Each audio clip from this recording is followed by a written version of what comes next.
Hello everyone and welcome to Amitesh Singh chemistry. So guys, आज है हमारा third lecture, that is haloalkane और haloarene का third part, physical and chemical properties of haloalkanes and haloarenes और polyhalogen compounds.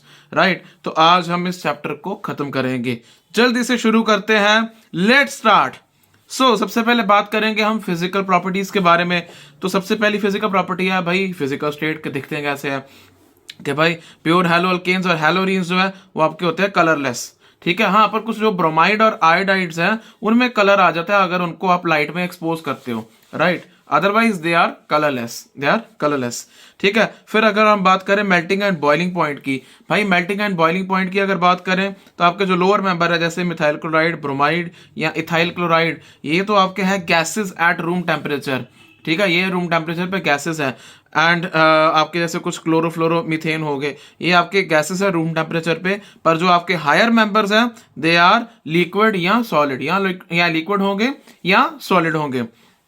ठीक है, फिर हम बात करते हैं बॉइलिंग पॉइंट की। आज भाई थोड़ा सा काम ज्यादा है तो थोड़ी सी हम अपनी स्पीड बना के रखेंगे।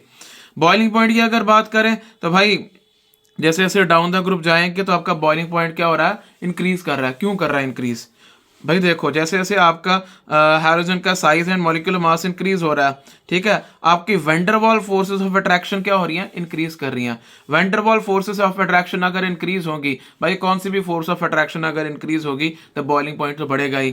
तो इसमें Van der Waals forces of attraction increase कर रही हैं, तो इसलिए हम इसको इस तरह से भी कह सकते हैं कि भाई बॉइलिंग पॉइंट जो है आपका एक तरह से डायरेक्टली प्रोपोर्शनल है मॉलिक्यूलर मास की। उसके बाद आते हैं हमारे पास, अगर हमारे पास कोई हैलोजन कंपाउंड अगर फिक्स करते हैं तो जैसे जैसे भाई अपना अल्काइल ग्रुप का अगर मास अगर हम बढ़ाएंगे या साइज बढ़ाएंगे तो बॉइलिंग पॉइंट भी बढ़ेगा। सेम कहानी, boiling point is directly proportional to molecular mass. जैसे जैसे आर ग्रुप का, अल्काइल ग्रुप का हम मास बढ़ाएंगे तो उसका बॉइलिंग पॉइंट भी बढ़ेगा। फिर है, अगर भाई ब्रांचिंग बढ़े, अगर ब्रांचिंग होगी ना तो भाई सरफेस एरिया कम हो जाएगा। सरफेस एरिया कम हो जाएगा, ये VDW का मतलब है वेंडरवॉल फोर्सेस। इससे मैंने शॉर्ट में लिखा वेंडरवॉल फोर्सेस। आपकी वेंडरवॉल फोर्सेस भी डिक्रीज कर देंगी और आपका बॉइलिंग पॉइंट भी क्या होगा भाई, डिक्रीज। अगर कोई फोर्स ऑफ अट्रैक्शन डिक्रीज करेगी तो आपका बॉइलिंग पॉइंट भी क्या होगा, डिक्रीज करेगा। इसीलिए अगर आपके स्ट्रेट चेन है तो इसका बॉइलिंग पॉइंट ज्यादा है, अगर एक थोड़ी सी ब्रांचिंग कर दी तो थोड़ा कम हो गया, ज्यादा ब्रांचिंग कर दी तो और कम हो गया। ठीक है जी। नेक्स्ट हमारे पास भाई, अगर हमारे पास आइसोमेरिक डाइहैलोअल्केन है, ठीक है, या डाइहैलोबेंजीन है, उसका बॉइलिंग पॉइंट तो नियरली सेम रहेगा। पर अगर मैं डाइहैलोबेंजीन की अगर बात करूं तो वहां पे मेल्टिंग पॉइंट जो है आपका वो डिफरेंट हो जाएगा। अब ध्यान से देखो, ये आपका ऑर्थो है, ये मेटा है और ये पैरा है। अब आपको पता है कि पैरा में क्योंकि सिमेट्री होती है ज्यादा, है ना, पैरा की सिमेट्री एलिमेंट के कारण दूर दूर पड़े हैं, ऑर्थो में पास पास ज्यादा है, मेटा में थोड़ा सा और दूर हो गए। ठीक है, बट पैरा में ज्यादा दूर है। पैरा में दूर दूर पड़े होने की वजह से इसका मेल्टिंग पॉइंट जो है वो ज्यादा होता है, बिकॉज इसमें सिमेट्री ज्यादा होती है। ठीक है, अच्छा, अगर मैं ऑर्थो मेटा में अगर कंपेयर करूं, ज्यादा तो फर्क नहीं है, ये 256 केल्विन है और ये 249 केल्विन है। मेटा पे क्या हो रहा है भाई, मेटा पे आपको पता है मेटा पे सब्स्टिट्यूशन होनी थोड़ी सी मुश्किल होती है, बिकॉज मेटा पे इलेक्ट्रॉन डेंसिटी कम होती है। अगर हम इसकी रेजोनेटिंग स्ट्रक्चर की बात करें, आगे फिर भी देखेंगे हम कि ये कैसे होता है। बट ऑर्थो पे आपके क्योंकि पार्शियल नेगेटिव चार्ज डेवलप हो जाते हैं ऑर्थो पोजीशन पे, यानी कि उस पर थोड़ी सी इलेक्ट्रॉन डेंसिटी होती है, तो ये भी थोड़ा सा स्टेबल है एज कम्पेयर टू मेटा। सो सबसे कम होगा भाई मेटा का, देन फिर आएगा ऑर्थो एंड देन आएगा पैरा। ठीक है जी, चलो नेक्स्ट चलते हैं और इसको थोड़ा सा डार्क करते हैं। चलो डेंसिटी की बात करें, भाई अगर आपके फ्लोरोअल्केन है, क्लोरोअल्केन है, तो ये तो पानी से हल्के होंगे, फ्लोरो एंड क्लोरोअल्केन।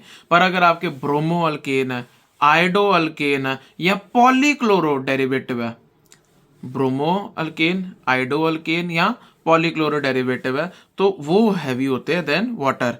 सो सीधी सी बात है भाई, अगर कार्बन एटम बढ़ा दो या अगर आप हैलोजन बढ़ा दो या उसका मास, हैलोजन का मास आप इंक्रीज कर दो, इनमें से चाहे कुछ भी कर दो या सभी कर दो, तो उससे आपकी डेंसिटी क्या होगी भाई, डेंसिटी इंक्रीज करेगी। ठीक है जी, चलो जी। नेक्स्ट हमारे पास आता है सॉल्युबिलिटी। अभी ध्यान से देखना भाई देखो, ये आपके अल्काइल हैलाइड है पोलर, ये क्या है पोलर। इनमें क्या होती है, पोलैरिटी होती है ना, एक्स पे आपके पार्शियल नेगेटिव होता है, यहाँ पे पार्शियल पॉजिटिव होता है। तो ये पोलर है। आपका वाटर है, वाटर भी आपको पता है पोलर होता है, लाइक दिस, यहाँ पे पार्शियल पॉजिटिव, ऑक्सीजन पे partial negative. But still alkyl halide जो है आपके, they are insoluble in water, वो इनसॉल्युबल होते हैं पानी में। क्यों भाई, क्यों क्यों? क्योंकि energy required to break force of attraction, FOA यानी force of attraction, between alkyl halide molecule and between HOH hydrogen bond में, वाटर मॉलिक्यूल में, that is greater than energy released when new attraction are set up between haloalkane and water.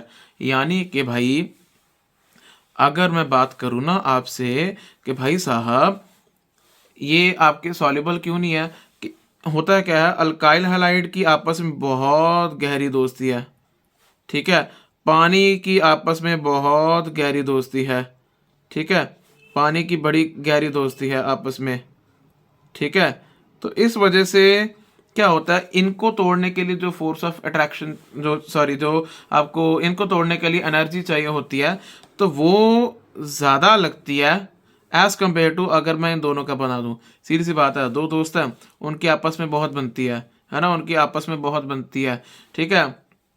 दो pair of friend है, उनकी आपस में बहुत बनती है, इनकी मान लो आपस में बहुत बनती है। एक और पेयर है, इनकी आपस में मान लो बहुत बनती है। अब मैं दोनों पेयर को मैं स्विच कर दूं, बनती नहीं है। अगर उनको स्विच करके, अब हुआ क्या, एक सिनेरियो मान लो कि यहाँ इनकी बन नहीं रही, ठीक है। अब यहाँ पे क्या हो रहा है, उनकी बन नहीं रही आपस में, उनकी आपस में नहीं बन रही, ठीक है। तो एनर्जी रिलीज अगर तो ज़्यादा होती नई अट्रैक्शन, नई बॉन्ड फॉर्मेशन पे, तो बात ठीक थी। पर ये दोनों आपस में खुश हैं, अल्काइल हैलाइड अपने आप से जुड़ के खुश है, वाटर अपने आप से जुड़ के खुश है। तो इस वजह से क्या होता है कि ये पानी में सॉल्युबल नहीं होते, ठीक है। उसमें पानी में जब जाते हैं तो इतनी ज़्यादा एनर्जी रिलीज नहीं होती।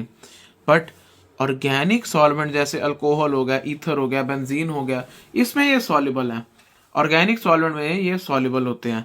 वाई? बिकॉज उसमें जो आपकी नई अट्रैक्शन बनती है उसकी स्ट्रेंथ सेम है जितनी हेलोल्केन को या सॉल्वेंट मॉलिक्यूल को सेपरेट करने के लिए चाहिए। यानी जितनी एनर्जी आपको हेलोल्केन या सॉल्वेंट के मॉलिक्यूल को आपस में सेपरेट करने के लिए चाहिए, वो बिल्कुल सेम है जो आपकी हेलोल्केन और नए सॉल्वेंट की स्ट्रेंथ होती है, उसकी एनर्जी रिलीज होती है, ठीक है। अगर आप हेलोल्केन और नए सॉल्वेंट को आपस में जोड़ दो, ऑर्गेनिक सॉल्वेंट को, उसमें जो आपकी एनर्जी रिलीज होगी तो वो, और दूसरी एनर्जी रिक्वायर्ड, वो दोनों सेम है। एनर्जी रिक्वायर्ड, सीधा सीधा बताऊं, energy required is equal to energy released, energy released, ठीक है।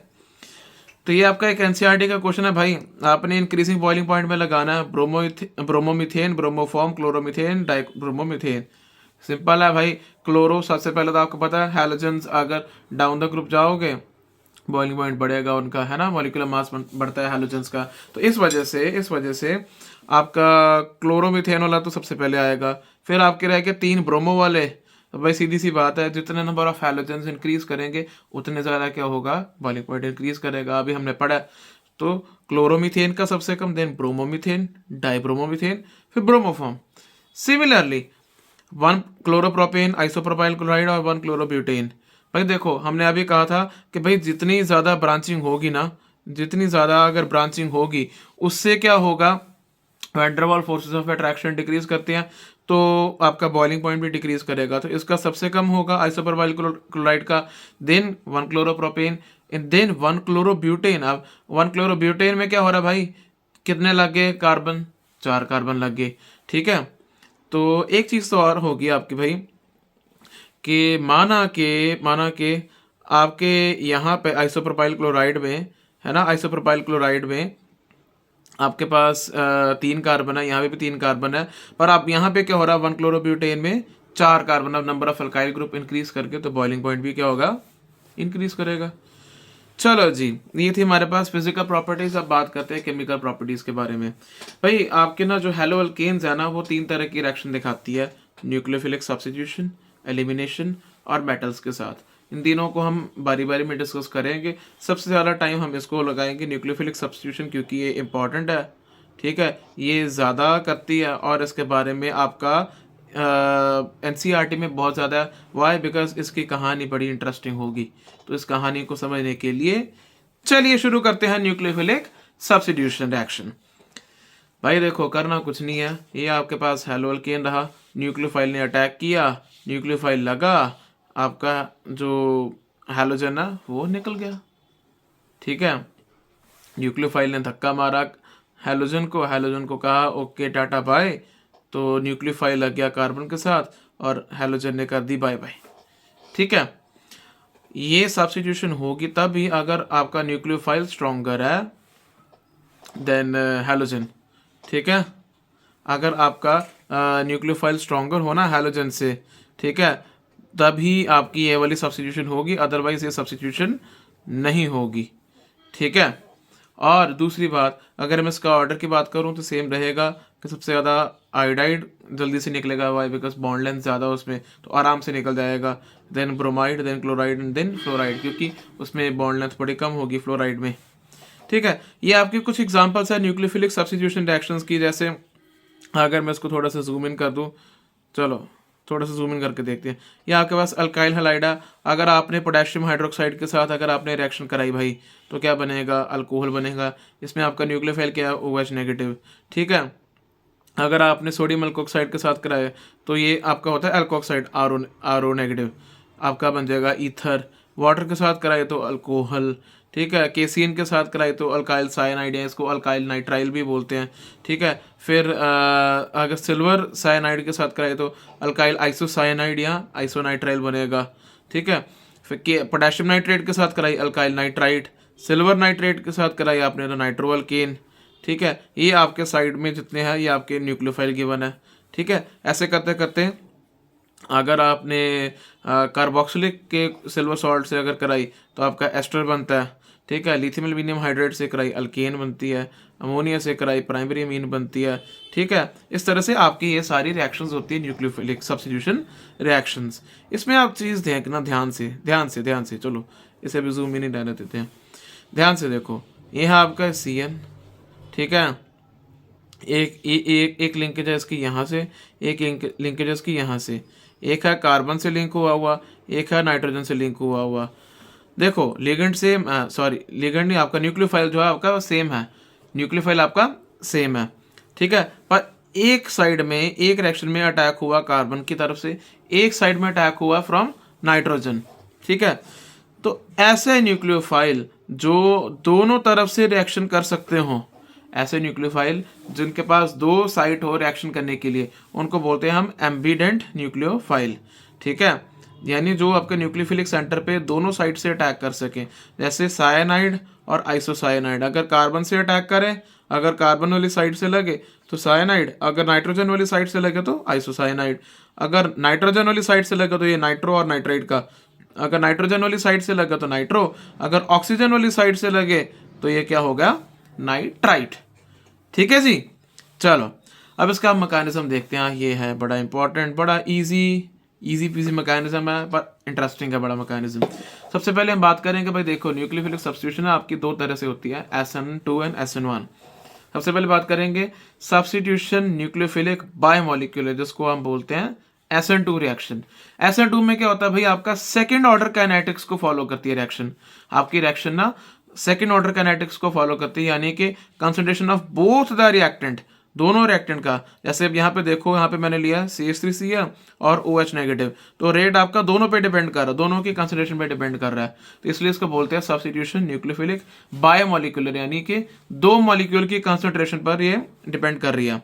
ठीक है जी, हुआ क्या, आप यहाँ पे देखो, आप यहाँ पे आप देख सकते हो, यहाँ पे देख सकते हो इस जो मैंने डब्बे में ये स्ट्रक्चर जो बनाया है, उसको बोलते हैं हम ट्रांजिशन स्टेट। अब ध्यान से देखो, यहाँ पे आपके कार्बन के पास 5 बॉन्ड बन रहे हैं। हो क्या रहा है एक्चुअली, देख के घबराना नहीं है सर, ये तो आपने केमिस्ट्री बदल दी। केमिस्ट्री कुछ नहीं बदली, हुआ कुछ नहीं है। 5 बॉन्ड हमें लगता है कि बन रहे हैं, एक्चुअली में 5 बॉन्ड नहीं है, एक्चुअली में 4 बॉन्ड ही हैं।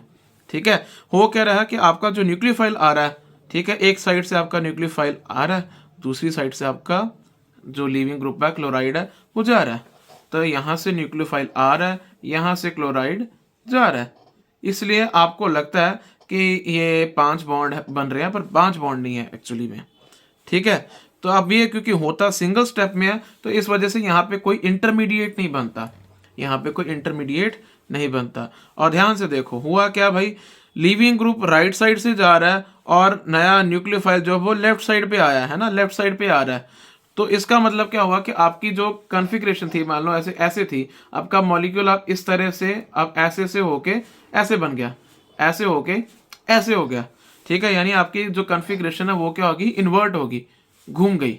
ठीक है, ये जैसे ये इसकी टिप है पेन की, है ना, ये उसका हेड है, अब ये घूम के अब ऐसे हो गया, अब यहां से ऐसे हो गया, इन्वर्ट हो गया। ठीक है, तो इसको हम बोलते हैं इन्वर्जन ऑफ कॉन्फ़िगरेशन। इसके बारे में हम आगे थोड़ा सा देखेंगे। ठीक है जी, अब ये होती किसमें है, SN2। देखो मिथाइल में सबसे ज्यादा होगी, देन इथाइल, देन आइसोप्रोपाइल, और लास्ट में टर्ड ब्यूटाइल। यानी कि अगर आपके पास मिथाइल यानी 0 डिग्री, 0 डिग्री अगर आपके पास कोई है हेलोअल्केन, तो उसमें SN2 हमेशा SN2 ही होगा और कुछ नहीं होगा। इवन प्राइमरी वाले में भी आपका पास SN2 ही होगी, पर ये जो आपकी टर्शरी वाली है इसमें SN2 नहीं होगी। वाई? बिकॉज देखो न्यूक्लियोफाइल ने आना आपका बैक अटैक करेगा, न्यूक्लियोफाइल आपका बैक से अटैक करता है। यहाँ पे आराम से अटैक कर सकता है क्योंकि छोटे ग्रुप का हाइड्रोजन, यहाँ पे सिर्फ एक है कार्बन पर 2 हाइड्रोजन ना, तो आराम से पीछे से अटैक हो सकता है। यहाँ पे भी थोड़ा सा मुश्किल आएगी, पर यहाँ देखो, अब यहाँ टर्शरी पे, टर्शरी में ध्यान से देखो कहाँ से अटैक मारे न्यूक्लियोफाइल, भाई जगह ही नहीं है, कोई जगह ही नहीं है। इतनी ज़्यादा स्टेरिक हिंड्रेंस या उसकी रिपल्शन इतनी ज़्यादा इंक्रीज हो रही है, इस वजह से SN2 की रिएक्टिविटी जो है वो जब आप टर्शरी पर आते हो तो वो डिक्रीज कर जाती है। ठीक है जी, चलो जी, नेक्स्ट हम बात करते हैं सब्स्टिट्यूशन न्यूक्लियोफिलिक यूनिमॉलिक्यूलर, यानी कि SN1। अब 1 इसलिए क्योंकि ये इसका रेट जो है वो फर्स्ट ऑर्डर काइनेटिक्स पे फॉलो करता है, rate is equal to K alkyl halide, concentration of alkyl halide. यहाँ पे न्यूक्लियोफाइल की कंसंट्रेशन पे डिपेंड नहीं करता रेट, सिर्फ एक की कंसंट्रेशन पे करेगा, दैट इज अल्काइल हैलाइड। तो इसलिए हम इसको बोलते हैं सब्स्टिट्यूशन न्यूक्लियोफिलिक यूनिमॉलिक्यूलर। ठीक है, और ये 2 स्टेप रिएक्शन होती है, इसमें आपके पास कार्बोकटाइन इंटरमीडिएट बनता है। अब ध्यान से देखो, ये आपके पास टर्शरी वाला है, टर्शरी वाला है आपके पास अल्काइल हैलाइड, ये स्लो स्टेप होगा, रिवर्सिबल होगा, और आपके पास क्या बन जाएगा, इसको बोलते हैं हम कार्बोकेटायन। क्या बोलेंगे, कार्बोकेटायन। कार्बोकेटायन बन जाएगा, ब्रोमाइड आपका निकल जाएगा। ठीक है, अब ये देखो, ये मैंने लिखा RDS। RDS का मतलब होता है rate determining step, rate determining step. ठीक है, यानी कि जब भी आपके ऐसे रिएक्शन होती है ना, मल्टी स्टेप रिएक्शन, तो उसमें जो आपका स्लो स्टेप होता है that is your rate determining step, RDS। ठीक है, अब ये देखो जी, आपके पास कार्बोकेटाइन बना, एक कार्बोकेटाइन के पास क्या हुआ, ये अटैक किया इसने हाइड्रोक्सिल हाइड्रोक्सिल ग्रुप ने। ठीक है, ये फास्ट होगा और आपके पास क्या बन जाएगा, अल्कोहल बन जाएगी, टर्शरी अल्कोहल बन जाएगी। अब आपको नजर आ रहा है कि भाई साहब यहाँ पे तो अटैक अच्छे से हो रहा है, यहाँ पे अटैक अच्छे से हो रहा है टर्शरी वाले पे। ठीक है, प्राइमरी में नहीं होता, क्यों, क्योंकि अब इसमें बन रहा है कार्बोकेटायन। अब आपने +1 में पढ़ा होगा GOC में कि जब आपके पास कार्बोकेटायन की स्टेबिलिटी की बात करें तो 0 डिग्री और 1 डिग्री जो आपके कार्बोकेटायन है they are unstable. Why? Because उसमें इंडक्टिव इफेक्ट कम लगता है, तो इलेक्ट्रॉन डेंसिटी है काफ़ी कम हो जाती है। पर यहाँ पे ये इंडक्टिव इफेक्ट दे रहा है, ये दे रहा है, ये दे रहा है, इस वजह से इलेक्ट्रॉन डेंसिटी है वो इतनी कम नहीं होती, कार्बोकेटायन आपका स्टेबल रहता है। तो क्योंकि ये रिएक्शन हो रही है आपके कार्बोकेटाइन इंटरमीडिएट के साथ, तो कार्बोकेटाइन इंटरमीडिएट किस में स्टेबल होगा, टर्शरी में, तो इसका ऑर्डर ऑफ रिएक्टिविटी भी क्या होगा, SN2 से बिल्कुल उल्टा, यानी कि tertiary then secondary and then primary. ठीक है जी, यहां तक समझ लग गई, आगे बढ़े। ठीक है, चलो अब देखो भाई, एलिलिक एंड बेंजिलिक हैलाइड है ना, वो आपकी SN1 प्रेफर करते हैं। वाई? क्योंकि आप देख सकते हो ये आपका एलिलिक हैलाइड, यहाँ पे आपकी क्या हो रही है, रेजोनेंस हो रही है, डबल बॉन्ड से यहाँ पे शिफ्ट कर सकते हो। ठीक है, ये आपका बेंजिलिक है, यहाँ पे भी आप देख रहे हो कि आपका जो आपका पॉजिटिव चार्ज है वो रेजोनेंस के कारण क्या हो रहा है, डीलोकलाइज हो रहा है। ठीक है, और जो आपका ये कार्बोकेटाइन बन रहा है ये स्टेबलाइज हो रहा है बाय रेजोनेंस, इस वजह से ये भी आपका SN1 पाथ ही फॉलो करेंगे। कौन से? एक तो टर्शरी वाले, एक एलिलिक एंड तीसरा बेंजिलिक। ठीक है। अच्छा, अब दोनों मैकेनिज्म में ये चीज़ ध्यान रखनी कि आपकी, अगर मैं रिएक्टिविटी की बात करूं ऑफ कि कौन कौन से हैलोल्केन कौन सी अच्छी रिएक्टिविटी शो करेंगे, तो आयोडाइड वाला करेगा ऑफ कोर्स, बॉन्ड लेंथ ज़्यादा। ठीक है, then bromide, then chloride and then fluoride. ठीक है जी। चलो क्वेश्चन करते हैं एक। देखो भाई, इसमें से कौन सा SN2 रिएक्शन फास्ट शो करेगा? अब ये दोनों आपके पास है, बड़ा सिंपल इसका आंसर है भाई। देखो SN2 किस में होती है? प्राइमरी वाले में। तो प्राइमरी वाला देखो कौन सा है इसमें, पहले वाले में कौन सा है प्राइमरी वाला? ये कि ये आपके पास प्राइमरी वाला। ये वाला कौन सा आपका? जब भी साइक्लिक सिस्टम में हो तो ये कौन सा बनता आपका भाई? ये सेकेंडरी हो जाता है ये। ठीक है, सो इस वजह से यहाँ पे होगी जल्दी रिएक्शन। दूसरे के केस में बात करें तो आयोडाइड और क्लोराइड, अभी हमने देखा दोनों मैकेनिज्म में हमने देखा अभी पीछे, दोनों मैकेनिज्म में आयोडाइड वाला ज़्यादा जल्दी शो करेगा एज कम्पेयर टू क्लोराइड। तो आयोडाइड वाले को टिक मारो, आगे बढ़ो। ठीक है भी। चलो, दूसरा है आपका कि predict the order of reactivity of following compounds in SN1 and SN2 reaction. 4 isomeric bromobutane. 4 isomeric bromobutane यानी कि आपने 4 आइसोमर्स बनाए अपने ब्रोमोब्यूटेन के, 1 2 3 और 4।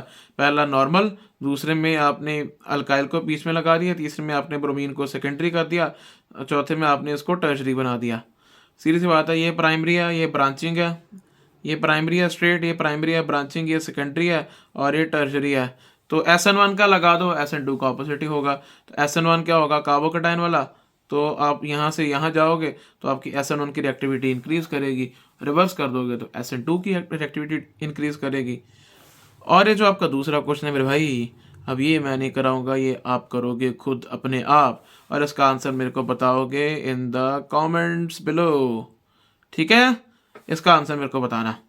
चलो नेक्स्ट हम बात करेंगे भाई स्टीरियो केमिकल एस्पेक्ट। अब ये बड़े ध्यान से देखने वाला है, ये बड़े इंटरेस्टिंग कहानी है, मजा आएगा। कुछ पहले टर्म्स को देख लेते हैं।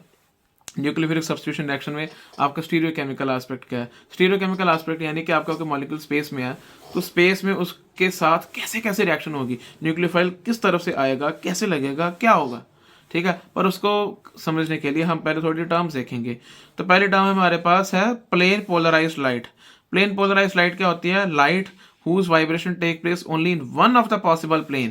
यानी कि ये देखो हमारे पास लाइट है ना, कोई नॉर्मल ऑर्डिनरी लाइट, हम लाइट का जब स्विच ऑन करते हैं एकदम से चारों तरफ प्रकाश हो जाता है, चारों तरफ रोशनी हो जाती है ना।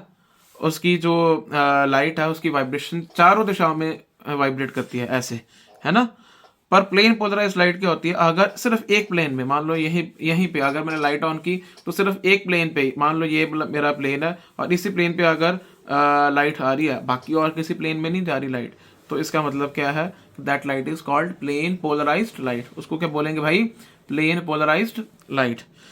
दूसरे होते हैं ऑप्टिकली एक्टिव सब्सटेंसेस। भाई ऐसे सब्सटेंस जो प्लेन पोलराइज्ड लाइट को घुमा दें। जैसे ये आपकी सीधी प्लेन पोलराइज्ड लाइट है, अगर ये राइट को घुमा दे, है ना, राइट को घूम जाए तो इसको बोलते हैं डेक्स्ट्रोरोटेटरी। लेफ्ट को घूम जाए तो इसको बोलते हैं लीवोरोटेटरी। ठीक है, तो याद करने का सिंपल तरीका, L for left, L for levorotatory. ठीक है, इसको रिप्रेजेंट कैसे करते हैं? या तो DL से, या नहीं तो डेक्स्ट्रो को प्लस से और लीवो को माइनस साइन से, before naming the chemical compound. जो भी हम केमिकल कंपाउंड लिखेंगे तो उससे पहले हम ऐसे लगा देते हैं प्लस, फिर उसके आगे उसका नाम लिखते हैं। ठीक है, चलिए आगे। चलो नेक्स्ट है हमारे पास पोलैरीमीटर। ऐसा डिवाइस भाई, ऐसा डिवाइस है जो बताता है कि आपकी कितनी ऑप्टिकल रोटेशन हुई है, कितनी एक्सटेंट तक ऑप्टिकल रोटेशन हुई है। कायरलिटी सेंटर भाई, ऐसा कार्बन जो एक तो sp3 हाइब्रिडाइज्ड हो, ठीक है, और उसके ऊपर 4 अलग अलग सब्स्टिट्यूएंट लगे हो, ठीक है, उसको आप हमेशा एस्ट्रिक के साथ आप शो करोगे। ठीक है, ऐसे स्टार लगा के आप इसको शो करोगे। ठीक है, अब यहाँ पे देखो ये कार्बन एटम है, ये कार्बन एटम है, इसके एक तरफ लगा मिथाइल, एक तरफ हाइड्रोजन, एक तरफ इथाइल और एक तरफ ब्रोमीन। ठीक है, अब याद रखना ऐसे कार्बन कंपाउंड्स में प्लेन ऑफ सिमेट्री यानी POS नहीं होती है। अगर प्लेन ऑफ सिमेट्री आ गई तो भाई ऑप्टिकली एक्टिव कंपाउंड नहीं होंगे। ऑप्टिकली एक्टिव कंपाउंड होगा ही वो हो, और ऐसे कंपाउंड ही आपकी ऑप्टिकल एक्टिविटी शो करेंगे जिनमें प्लेन और सिमेट्री नहीं है। ठीक है, अब देखो ध्यान से, होता क्या है, ये आपकी ऑर्डिनरी लाइट है, आप इसको पास कराते हो थ्रू निकोल प्रिज्म, जिससे आपकी लाइट जो है वो प्लेन पोलराइज लाइट में कन्वर्ट हो जाती है। वो प्लेन पोलराइज लाइट को आपने पास कराया थ्रू ऑप्टिकली एक्टिव कंपाउंड का सोल्यूशन, उससे क्या होगा, या तो लाइट आपकी राइट साइड को घूमेगी या लेफ्ट साइड में घूमेगी, जिसको आप डिटेक्ट करते हो। ठीक है, ये आपका फिनोमिना होता है। ठीक है, अब होता क्या है इसमें, एक और टर्म है इनैंशियोमर। ऐसे स्टीरियो आइसोमर जहाँ जो आपकी non super imposable mirror image बनाते हैं, जैसे हमारे हाथ है ना, जैसे हमारे हाथ है, ऐसे ये मेरा एक सीधा हाथ है, ठीक है, ये दूसरा सीधा हाथ है। अगर मैं इनको ऐसे कंबाइन कर दूं, ठीक है, पर ये सुपर इम्पोज नहीं ना हो रहे, ये सुपर इम्पोज एक दूसरे के ऊपर ऐसे मिल नहीं ना रहे, पूरी तरह से नहीं ना मिल रहे, है ना, ये पूरी तरह से नहीं ना मिल रहे।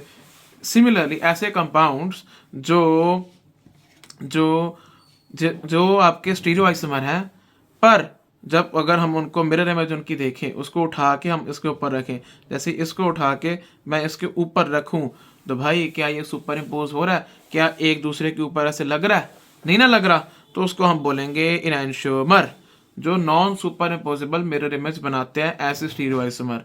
सेम चीज़ है, जो आपके इनैंशियोमर है, आपके मतलब कोई भी इनैंशियोमर बनेगा उसकी प्रॉपर्टीज सारी सेम की सेम होगी, सिर्फ एक चीज़ का फर्क होगा, एक आपका डेक्स्ट्रोरोटेटरी होगा, एक लीवोरोटेटरी होगा।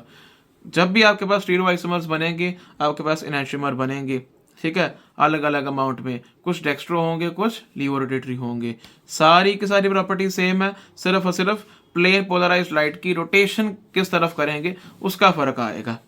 ठीक है जी, अब देखो ये हमारे पास एक लास्ट में टर्म बचती है, retention, inversion and racemisation.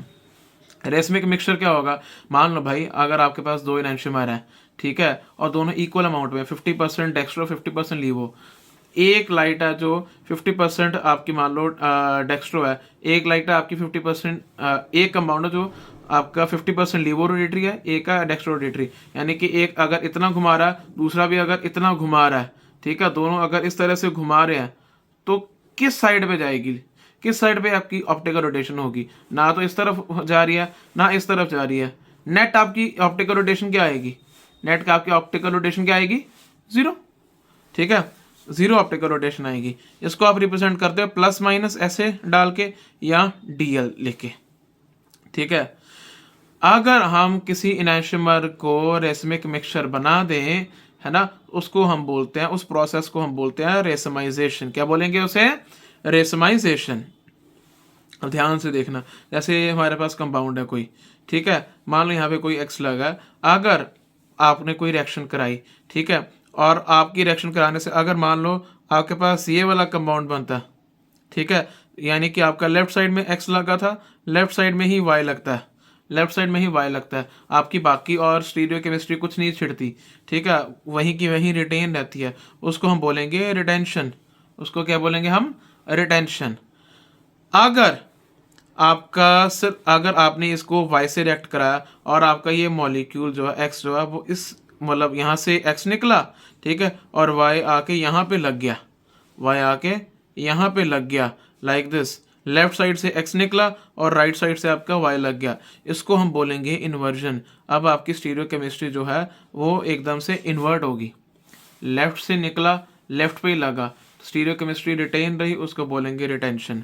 Left से निकला पर राइट पे लगा, स्टीरियो केमिस्ट्री आपकी इन्वर्ट होगी, उसको बोलेंगे इन्वर्जन। और जब आपके पास ये दोनों प्रोडक्ट, रिटेंशन और इन्वर्जन के प्रोडक्ट, दोनों प्रोडक्ट आपके पास इक्वल अमाउंट में अगर बने, तो उसको क्या बोलोगे भाई, रेसमिक मिक्सचर। क्या बोलोगे उसे, रेसमिक मिक्सचर।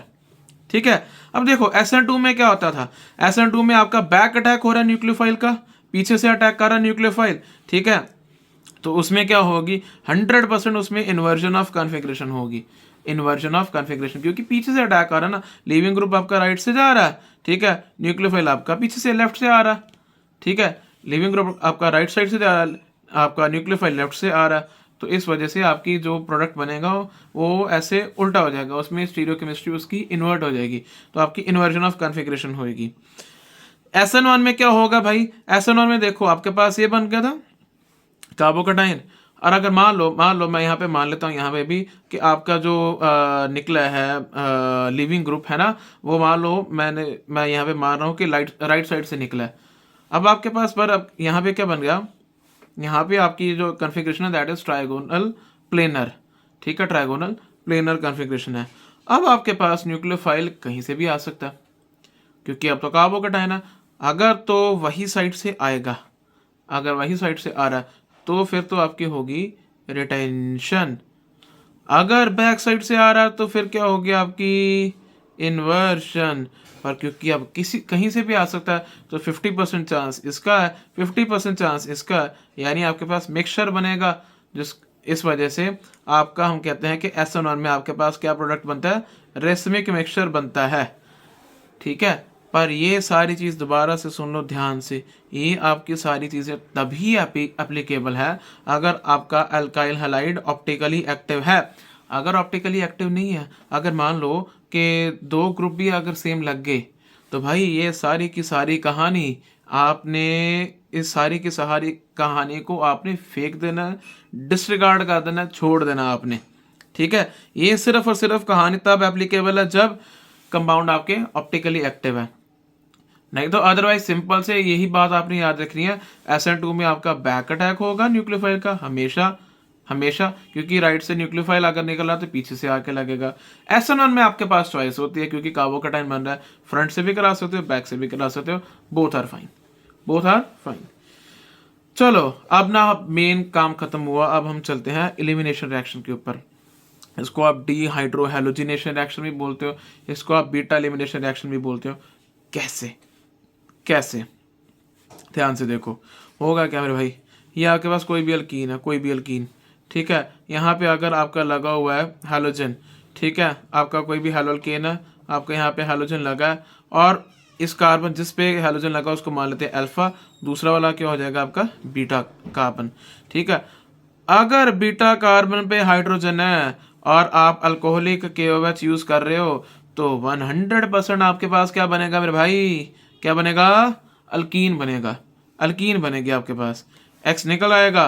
और यहाँ पे X नेगेटिव भी लिख सकते हो, आप चाहो तो भाई को खुश कर सकते हो, X नेगेटिव की बजाय आप HX भी लिख सकते हो, ठीक है।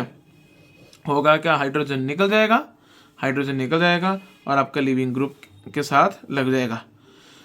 बट अगर मान लो आपके पास कोई अनसिमेट्रिकल आपके पास हेलोअल्केन है, जैसे अब यहाँ पे देखो ये कितने कार्बन है, 1 2 3 4 5, ये है आपका 2 ब्रोमो पेंटेन, क्या है, 2 ब्रोमो पेंटेन है ना, ये 1 2 3 4 5 2 ब्रोमो पेंटेन है, ठीक है। अब यहाँ पे क्या करें, क्योंकि ये अगर अल्फा कार्बन है तो बीटा यहाँ पे भी है, बीटा यहाँ पे भी है, तो कौन सा वाला हाइड्रोजन एब्स्ट्रैक्ट करें। यहाँ पे आपके पास एक अंकल आए थे, उनका नाम था सेडजेफ। सेडजेफ ने अपना एक बड़ा प्यारा सा रूल दिया था, उसने कहा सीधी सी बात है, अगर आप पढ़ना चाहो तो लिख सकते हो कि preferred product is alkene with greater number of alkyl group attached to carbon carbon double bond. सरल भाषा में कहें कि भाई वो वाली अल्कीन बनेगी जो सिमेट्रिकली स्टेबल होगी, सिमेट्रिकली स्टेबल। अगर मैं यहाँ पे डबल बॉन्ड लगा दूँ, यहाँ पे डबल बॉन्ड लगा दूँ, तो इस तरफ आपका सिर्फ डबल बॉन्ड के एक तरफ सिर्फ एक कार्बन और दूसरी तरफ आपके 1 2 3 4 4 कार्बन, 4 कार्बन है दूसरी तरफ, ठीक है। और अगर मैं यहाँ पे डबल बॉन्ड लगा दूं तो यहाँ पे 2 कार्बन, यहाँ पे 3 कार्बन, तो कौन सा वाला सिमेट्रिकल, 1 4 वाला कि 2 3 वाला, ऑफकोर्स 2 3 वाला ज़्यादा स्टेबल होगा, ठीक है। तो आपका मेजर प्रोडक्ट कौन सा होगा, बन दोनों सकते हैं, ये नहीं कोई बात कि आपको वो वाला नहीं बनेगा, 1 4 वाला नहीं बनेगा, बनेगा पर कम अमाउंट में बनेगा, कम अमाउंट में, माइनर बनेगा, ठीक है। मेजर आपका कौन सा होगा, जो आपका सिमेट्रिकल होगा, जो आपका सिमेट्रिकल होगा, ठीक है, यानी जो सेडजेफ अंकल के रूल को फॉलो करेगा, ठीक है जी। नेक्स्ट आपके पास आती है रिएक्शन विद मेटल्स। भाई देखो आपके पास कोई भी अल्काइल हैलाइड है, ठीक है, आपने मैग्नीशियम और ड्राई ईथर के साथ आपने रिएक्शन कराई, आपके पास बन गया ग्रिग्नार्ड रिएजेंट RMgX। क्या होता है, ये R है, इसके साथ मैग्नीशियम लग जाता है और X, यहाँ पे पार्शियल नेगेटिव, यहाँ पे पार्शियल पॉजिटिव चार्ज आ जाते हैं क्योंकि ये मेटल है, ठीक है। ये आपका जो रिएजेंट बना है इसको हम बोलते हैं ग्रिगनार्ड रिएजेंट। बड़े काम की चीज़ है, बहुत रिएक्शन में पढ़ोगे, इसका बड़ा आपने खास ध्यान रखना। आप इसका ध्यान रखोगे, इसको याद रखोगे, ये आपको याद रखेगा पेपर में, ठीक है।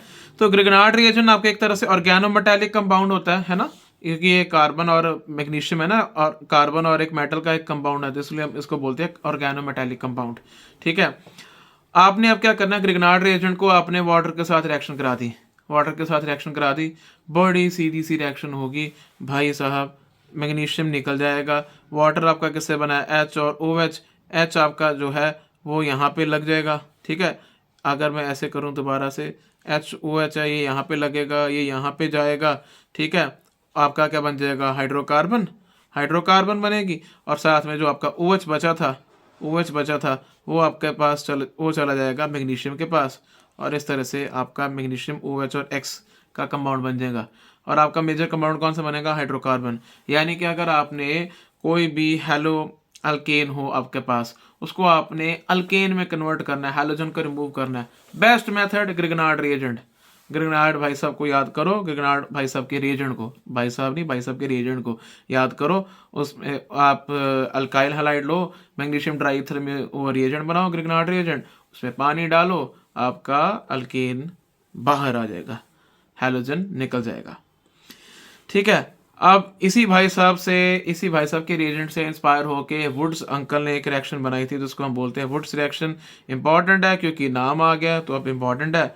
सिंपल है, दो अल्काइल हैलाइड लो, दो सोडियम के साथ रिएक्ट कराओ, ये एक्स निकल जाएगा, ठीक है।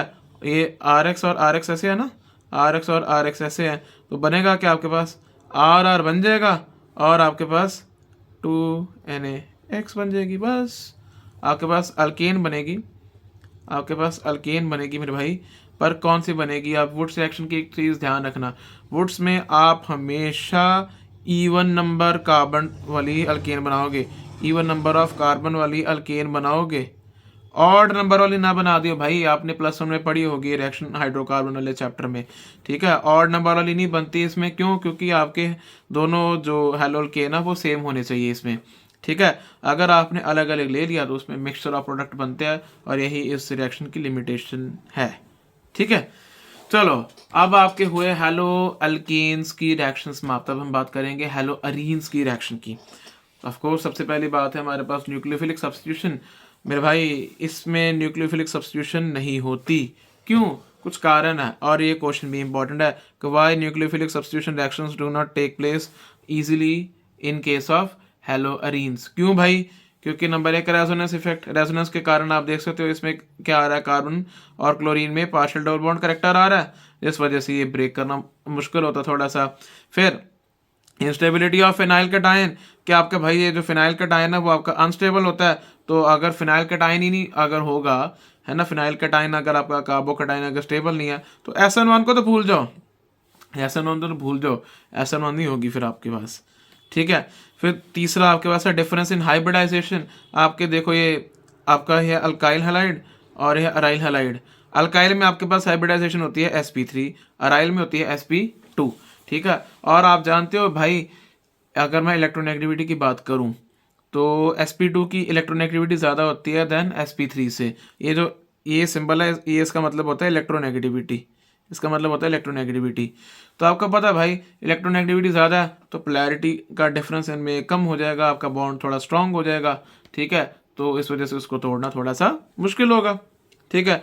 और लास्ट है आपका एक reason, electron rich arenes repel nucleophile. आपकी एरीन है ना जो बेंजीन है, उसमें आपका ये जो पाई क्लाउड है ये डीलोकलाइज होता है ना, पाई क्लाउड आपका डीलोकलाइज होता है, पाई इलेक्ट्रॉन आपकी डीलोकलाइज्ड है, तो एक तरह से ये इलेक्ट्रॉन रिच कंपाउंड है बेंजीन, है ना। तो इस वजह से न्यूक्लियोफाइल भी इलेक्ट्रॉन रिच है, बेंजीन भी इलेक्ट्रॉन रिच है, इस वजह से ये रिपेल करती है भाई न्यूक्लियोफाइल। तो हमारे पास ना, आप हमारे पास ऑलरेडी इलेक्ट्रॉन है, हमारे पास ऑलरेडी बहुत सारे इलेक्ट्रॉन्स हैं, ठीक है। पर देखो, मान लेते हैं सारी बात उनकी, पर अगर मान लो आपने अगर रिएक्शन करानी है, न्यूक्लियोफिलिक सब्स्टिट्यूशन आपने करानी है, धक्के से करानी है, तो क्या करोगे। अगर आपके पास क्लोरोबेंजीन है, आपने उसको फिनॉल में कन्वर्ट करना है, तो क्या करोगे, आपको चाहिए सोडियम हाइड्रोक्साइड 623 केल्विन और 300 एटमॉस्फेयर। देख रहे हो कितनी ड्रास्टिक कंडीशन है, 623 केल्विन 300 एटमॉस्फेयर, ठीक है। और उसके बाद में आप उसको एसिड के साथ रिएक्ट कराओगे तो आपके पास बनती है फिनॉल। बहुत मुश्किल है बनानी, पर आप देखो ध्यान से, आप देखो कहानी में खेल एक, अगर आपने कोई इलेक्ट्रॉन विड्रॉइंग ग्रुप लगा दिया पैरा पे मान लो, ठीक है, टेम्परेचर आप देखो सारा कुछ सेम है, आप टेम्परेचर पे ध्यान दो, 443 केल्विन, यहाँ पे कितना आ रहा है 443 केल्विन। एक और लगा दिया मेरे भाई इलेक्ट्रॉन विड्रॉइंग ग्रुप, अब देखो टेम्परेचर 368 केल्विन, कम हो रहा है कम हो रहा है। पर अब अगर देखो मैंने अब तीन तीन लगा दिए, पहले एक फिर दो फिर तीन, तीन तीन इलेक्ट्रॉन विड्रॉइंग ग्रुप अगर लगा दिए भाई, इसमें तो टेम्परेचर छोड़ो, यहाँ पे तो मैंने सिर्फ वार्म करना है इसको, इसमें पानी डालो वार्म करो, ये आपका न्यूक्लियोफिलिक सब्स्टिट्यूशन हो जाएगी। ठीक है, न्यूक्लियोफिलिक सब्स्टिट्यूशन आपकी हो जाएगी। ठीक है, तो अब ध्यान से देखो मेरे भाई, हो क्या रहा है आपके पास कि आपने रिप्लेस कराया क्लोरीन को, इसमें थोड़ा सा करेक्शन कर लें अगर हम, है ना, आपने रिप्लेस कराया chlorine group with OH, with OH, है ना, आपने क्लोरीन को, आपने क्लोराइड आयन को आपने रिप्लेस कराया विद OH। ठीक है, आपने क्लोराइड आयन को आपने रिप्लेस किया विद OH। ठीक है, तो हुआ क्या है इसमें कि भाई जैसे जैसे आपने इलेक्ट्रॉन विड्रॉइंग ग्रुप अगर आप लगाते गए ऑर्थो और पैरा पोजीशन पे, अब आपको पता है ऑर्थो और पैरा पे आपके पास इलेक्ट्रॉन डेंसिटी ज़्यादा होती है। ठीक है, आपने इलेक्ट्रॉन विड्रॉइंग ग्रुप लगा दिए, वो इलेक्ट्रॉन डेंसिटी खींचते गए खींचते गए खींचते गए, उस वजह से हैलोरीन में जो आपका अभी मैंने कहा था ना कि उसके पास काफ़ी इलेक्ट्रॉन रिच स्पीसी है, अगर इलेक्ट्रॉन चूसने वाले आ गए तो फिर तो भाई डिमांड करेगा ना न्यूक्लियोफाइल की, है ना। सेम कहानी इसमें हुई है। अब बात करते हैं इलेक्ट्रोफिलिक सब्स्टिट्यूशन रिएक्शंस की। इलेक्ट्रोफिलिक सब्स्टिट्यूशन रिएक्शन में भाई देखो आपको पता है, एक तो ये आपका एक तरह से रेजोनेंस हाइब्रिड है आपका, ये है ना, ये आपका रेजोनेंस हाइब्रिड है। और आप इसमें देख सकते हो ध्यान से कि ये आपके ऑर्थो पे और आपके पैरा पे पार्शियल नेगेटिव चार्जेस आ रहे हैं कि नहीं आ रहे। इस वजह से आपके इलेक्ट्रोफिलिक सब्स्टिट्यूशन, इलेक्ट्रोफाइल यानी जिसको इलेक्ट्रॉन चाहिए, और इलेक्ट्रॉन रिच आपकी कौन सी पोजीशन है, ऑर्थो और पैरा, ऑर्थो और पैरा आपकी इलेक्ट्रॉन रिच आपकी स्पेस है। ठीक है, तो आपकी जितनी भी रिएक्शन होगी ऑर्थो पैरा डायरेक्टिंग होगी इलेक्ट्रोफिलिक सब्स्टिट्यूशन में। और याद रखना पैरा वाला प्रोडक्ट हमेशा मेजर, ऑर्थो वाला हमेशा आपका माइनर बनेगा। ठीक है, पैरा वाला आपका हमेशा मेजर बनेगा और ऑर्थो वाला जो प्रोडक्ट है आपका वो हमेशा माइनर बनेगा। ठीक है, क्यों, क्योंकि सीधी सी बात है सिमेट्री की पैरा में दूर दूर है ना, उसमें स्टेरिक हिंड्रेंस कम होगी, यहाँ पे स्टेरिक हिंड्रेंस थोड़ी सी ज़्यादा होती है। ठीक है, अब मैं बार बार इसमें लिखूंगा नहीं कि पैरा मेजर और ऑर्थो माइनर है, सीधी सी बात है, समझ आना। हैलोजिनेशन करानी भाई, आपने क्लोरोबेंजीन है, आपने क्लोरीन से रिएक्ट करा है एनहाइड्रस FeCl3 के साथ, एक पैरा का बनेगा एक ऑर्थो बनेगा, ये मेजर ये माइनर।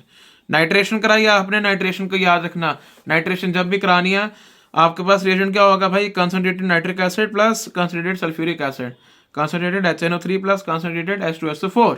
ठीक है, पैरा पे लगा दो, ऑर्थो पे लगा दो, ये मेजर ये माइनर, काम खत्म, आगे बढ़ो। नेक्स्ट है आपके पास सल्फोनेशन। सल्फोनेशन में आपने सल्फ्यूरिक एसिड के साथ रिएक्ट कराया और हीट किया, पैरा प्रोडक्ट बनेगा, ऑर्थो बनेगा, ये मेजर ये माइनर, बात खत्म। अब आपके पास आ गई मेरे भाई बहुत important reaction, Friedel craft reaction. एक है आपके पास अल्काइलेशन, एक है आपकी एसाइलेशन। अल्काइलेशन यानी आपने अल्काइल ग्रुप लगा देना, CH3 लगाना आपने बेंजीन के साथ। ठीक है, अनहाइड्रस AlCl3 के साथ रिएक्शन कराओगे। ठीक है, एक पैरा पे लगेगा एक ऑर्थो पे, ये मेजर ये माइनर। एसाइलेशन यानी कि आप देखो इसमें आप रिएजेंट कौन सा यूज कर रहे हो, CH3COCl। ठीक है, यानी आपने COCH3 जो आपका ग्रुप है इसको आपने लगाना है अब यहाँ पे, तो होगा क्या भाई, एक पैरा पे लगेगा एक ऑर्थो पे लगेगा, ये मेजर ये माइनर, बात खत्म, आगे बढ़ते हैं। रिएक्शन विद मेटल्स मेरे भाई, वुड्स फिटिक रिएक्शन और फिटिक रिएक्शन दोनों इंपॉर्टेंट है क्योंकि नाम आ गया, इनको आप नोटबुक में नोट करोगे। ठीक है, वुड्स फिटिक क्या है, बेसिकली फिटिक भाई साहब पहले देखते हैं। फिटिक भाई साहब ने कहा जैसे वुड्स ने रिएक्शन किया दो अल्काइल हैलाइड से, उसने कहा अगर मैं दो अराइल हैलाइड के साथ रिएक्शन करूँ, same 2 aryl halide 2 Na dry ether, क्या हो गया आपके पास, डाइफिनाइल बन गया। क्या बन गया, डाइफिनाइल बन गया और NaX बन गया। फिर क्या उसने देखा मेरे भाई, जैसे वुड्स ने रिएक्शन की, ठीक है, अल्काइल हैलाइड, फिटिक ने अपनी रिएक्शन की अराइल हैलाइड। ठीक है, फिर सोचा गया कि अगर क्यों ना दोनों की रिएक्शन को कंबाइन कर दें। ठीक है, जैसे अराइल हैलाइड और अल्काइल हैलाइड ऐसे अगर करें तो क्या बनता है मेरे भाई, आपका NaX बाहर निकल जाता है। ठीक है, और ये यहाँ पे लग जाता है, ये यहाँ पे लग जाएगा। ठीक है, आपके पास यहाँ पे लग जाएगा। ठीक है जी, आगे बढ़े। ठीक है, तो वुड स्प्लिटिंग में क्या होगा, एक अराइल हैलाइड है और एक आपका अल्काइल हैलाइड है। फिटिंग में दोनों ही अराइल हैलाइड है। ठीक है, अब आगे बढ़ते हैं मेरे भाई, 3 2 1 एंड गो। अब हम लास्ट के बारे में बात करेंगे।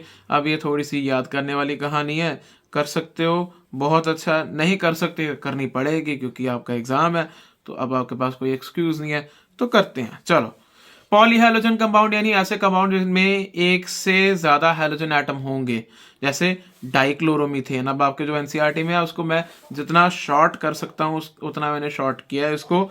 देखो भाई, मेरे अकॉर्डिंग आपका केमिस्ट्री का एग्जाम है, तो आपको इसमें से केमिस्ट्री पूछनी इनकी बनती है, एनसीईआरटी की या सीबीएसई की, है ना, को इसमें से केमिस्ट्री पूछें।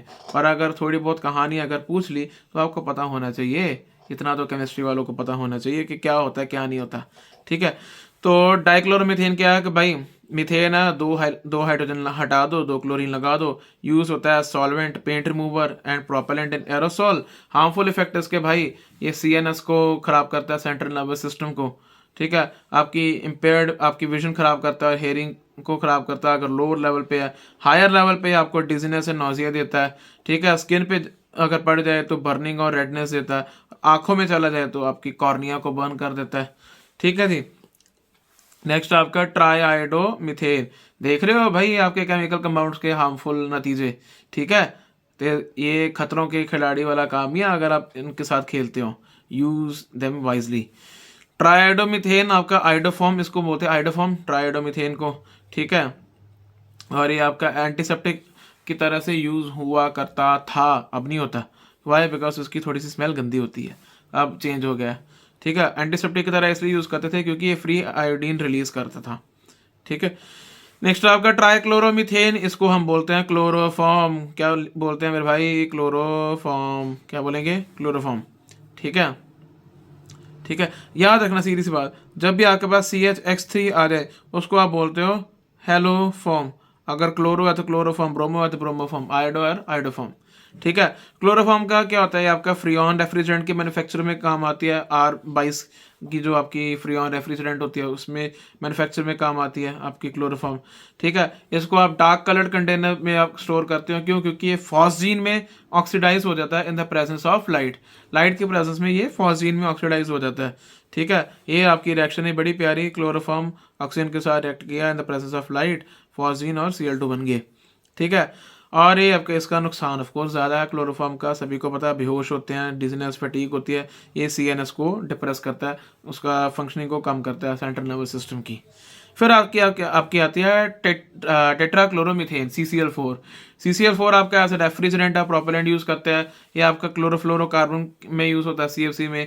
पर इसके नुकसान के, लिवर कैंसर करता है, डिजीनेस है, नोजिया करता है। और आपकी क्योंकि CFC करता है तो आप जानते हो शुरू से बचपन में पढ़ा है, ओजोन लेयर को डिप्लीट करेगा। लास्ट है हमारे पास, नो सेकंड लास्ट है हमारे पास फ्रीऑन्स। ये होते हैं आपके क्लोरोफ्लोरो कंपाउंड होते हैं मीथेन और इथेन के, विद क्लोरीन एंड फ्लोरीन। ठीक है, जैसे क्लोरोफ्लोरो यानी कि CF2Cl2 जैसे हो गए। यहाँ पे आपके मीथेन या इथेन के क्लोरीन और फ्लोरीन के साथ कंपाउंड होते हैं, क्लोरोफ्लोरो कंपाउंड बोलते हैं इन्हें। ठीक है, यहाँ पे मैंने शॉर्ट में लिखा CFC यानी कि क्लोरोफ्लोरो कंपाउंड। ठीक है, ये बहुत स्टेबल होते हैं, नॉन क्रोसिव होते हैं, नॉन टॉक्सिक होते हैं। बड़े स्टेबल होते हैं, बड़े ये क्रोसिव भी नहीं होते और टॉक्सिक भी नहीं होते। पर ये इनका प्लस पॉइंट, इनका माइनस पॉइंट बनता है कि ये ना स्ट्रेटोस्फेयर में आपकी free radical chain reaction show करनी शुरू कर देते हैं। फ्री रेडिकल रिएक्शन करने की वजह से ये मतलब इतनी ज़्यादा रिएक्ट करते हैं ऑक्सीजन के साथ और ओजोन के साथ स्पेशली। और इससे क्या होता है, आपका ओजोन लेयर जो है वो आपकी डिप्लीट होनी शुरू हो जाती है। ठीक है, इसलिए ये भी बड़े ठीक है काम के तो हैं थोड़े बहुत, बट इसका सबसे बड़ा नुकसान यही है कि आपके ओजोन लेयर को डिप्लीट करते हैं। ठीक है, लास्ट आता है आपका DDT। DDT का मतलब क्या है भाई? Para dash dichloro diphenyl trichloro ethane. Dichloro diphenyl trichloro ethane. ठीक है, इसका ये स्ट्रक्चर इंपॉर्टेंट है, ये स्ट्रक्चर इंपॉर्टेंट है, केमिस्ट्री पॉइंट ऑफ व्यू से पेपर है, स्ट्रक्चर इंपॉर्टेंट है, आया हुआ है प्रीवियस ईयर में। इसको अच्छे से कर लियो। ठीक है, कुछ नहीं करना आपने। पैरा पैरा डाइक्लोरो है ना, पैरा पैरा डाइक्लोरो, ठीक है, ये आपका डाइक्लोरो डाइफिनाइल, ये आपका डाइफिनाइल लगा दिया हमने। ठीक है, पैरा पैरा डाइक्लोरो डाइफिनाइल। अब इसकी पैरा पोजीशन पे ये कार्बन है, अगर ये आपका इसका एक सब्स्टिट्यूएंट है तो ये इसका पैरा, ये इसका एक सब्स्टिट्यूएंट है, ये इसका पैरा पोजीशन है। ठीक है, देन ट्राइक्लोरोइथेन, ट्राइक्लोरो, ये 3 क्लोरीन लग गए यहाँ पे, और इथेन, ये 2 कार्बन आ गए। ठीक है, स्ट्रक्चर को नाम देखो ध्यान से, फिर उसको ड्रॉ करने की कोशिश करो, आराम से निकल आएगा स्ट्रक्चर। ठीक है, ये ऐसा इंसेक्टिसाइड यूज होता था अगेंस्ट मॉस्किटोज, पर उसका नुकसान बहुत सारा, या बैन हो गया डीडीटी। ठीक है, क्योंकि ये बहुत सारी स्पीसीज जो है वो रेजिस्टेंट हो गई थी डीडीटी से। फिर ये टॉक्सिक होता है फिशेस के लिए। फिर ये आपका केमिकली स्टेबल और फैट सॉल्युबल है, और ये एनिमल्स के द्वारा मेटाबोलाइज नहीं होता, ये स्टोर होता रहता है। तो इवेंचुअली कोई भी कंपाउंड अगर आपकी बॉडी में स्टोर होगा, मेटाबोलाइज नहीं होगा, मेटाबोलाइज यानी टूटेगा नहीं, तो वो तो मेरे भाई नुकसान ही करेगा। ठीक है, तो यहाँ पे आपका चैप्टर होता है समाप्त, समाप्त और समाप्त। ठीक है, अब आपका काम क्या है मेरे भाई? आपका काम है एनसीईआरटी को सॉल्व करना। सो कल का दिन है आपके पास। ठीक है, अपनी एनसीईआरटी को सॉल्व करो अच्छे से, और अपने प्रीवियस ईयर को देखो, एनालाइज करो साथ साथ में। इसलिए मैं आपको साथ साथ में थोड़ा थोड़ा करके रोज़ आपके लिए कंटेंट बना रहा हूँ, कि सो दैट कि आप थोड़ा थोड़ा रोज़ पढ़ो और थोड़ा थोड़ा साथ साथ में क्वेश्चंस करते जाओ, सो दैट कि आपको बाद में पैनिक ना हो। अभी आपके पास जैन और फेब के एंड में आपका एग्ज़ाम है, फेब के आपके एंड में एग्ज़ाम है, तो कोशिश मेरी रहेगी कि जैन के एंड तक आपका सिलेबस कंप्लीट हो जाए, और मैक्स फेब का फर्स्ट वीक तक। और इससे आपने क्या करना है मेरे भाई? आपने ये करना है कि आपने अपना सिलेबस जो है साथ साथ रिवाइज करना है, साथ साथ आपने क्वेश्चन प्रैक्टिस करनी है। ठीक है, आपने क्वेश्चन प्रैक्टिस करनी है साथ साथ में, सो दैट कि आप अपने एग्ज़ाम में अच्छे से फोड़ के आओ, एग्ज़ाम में अपना बेस्ट दे के आओ। सो यहाँ पे हम अपनी वीडियो को करते हैं समाप्त। Till then stay blessed, stay happy, and all the best for your exam. Thank you so much and happy learning.